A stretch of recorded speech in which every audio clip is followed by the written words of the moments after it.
કચ્છના કલેક્ટર આનંદ પટેલની પણ બદલી કરીને તેમને કમિશનર ઓફ સ્કૂલ તરીકે નિમવામાં આવ્યા છે. આનંદ પટેલ પીએમ પોષણનો વધારાનો ચાર્જ પણ સંભાળશે.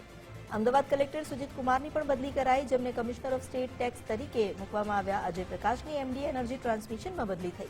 ભરૂચ કલેક્ટર ગૌરાંગ મકવાણાની પણ બદલી કરવામાં આવી, તેમને ગેડામાં નિયામક તરીકે મુકાયા.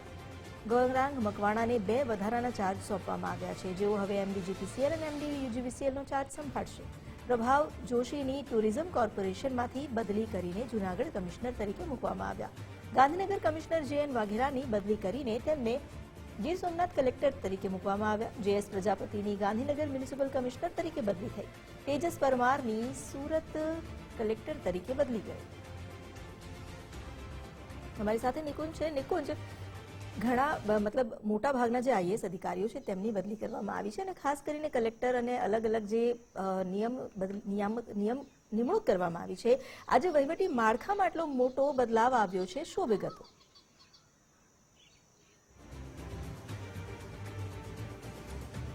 લાંબા સમયથી એ પ્રકારની અટકળો હતી કે જે પ્રકારે રાજ્ય સરકારના કેડરના જે અધિકારીઓને કેન્દ્ર સરકારમાં ડેપ્યુટેશન પર મોકલવામાં આવ્યા અને અમુક એવા વિભાગો હતા કે જે એક અધિકારી પાસે એકથી વધુ ચાર્જની અંદર ચાલી રહ્યા હતા અને તેના કારણે એ પ્રકારની લાંબા સમયથી અટકળો હતી કે આઈએએસ અધિકારીઓની બદલીઓ થશે.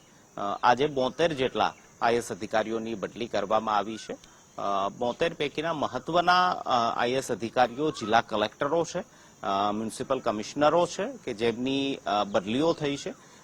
અલગ અલગ જિલ્લાઓમાંથી તેમનો જે 3 વર્ષ કરતા વધુનો જે ટેન્યોર છે તે પૂરો થવાના કારણે તેમની બદલી કરવામાં આવી હોય તે પ્રકારની જાણકારી મળી રહી છે.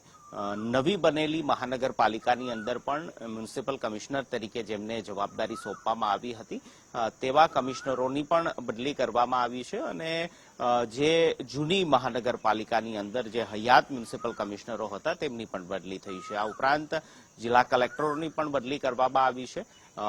રાજ્ય સરકારના અલગ અલગ જે વિભાગોની અંદર જે કામગીરી કરતા આઈએએસ અધિકારીઓ છે તેમની પણ બદલી લગભગ 7 થી 8 જેટલી આ પ્રકારની પણ બદલી થઈ છે અને હજી પણ એ પ્રકારની શક્યતા છે કે આગામી દિવસોની અંદર હજી પણ સિનિયર આઈએએસ અધિકારીઓનો એક બદલીનો દોર આવશે અને જેમાં પણ 50 થી 60 જેટલા સિનિયર આઈએએસ અધિકારીઓ છે તેમની પણ બદલીના ઓર્ડર થશે. અમિતા. જી નિકુંજ, આભાર આપનો જાણકારી આપવા બદલ.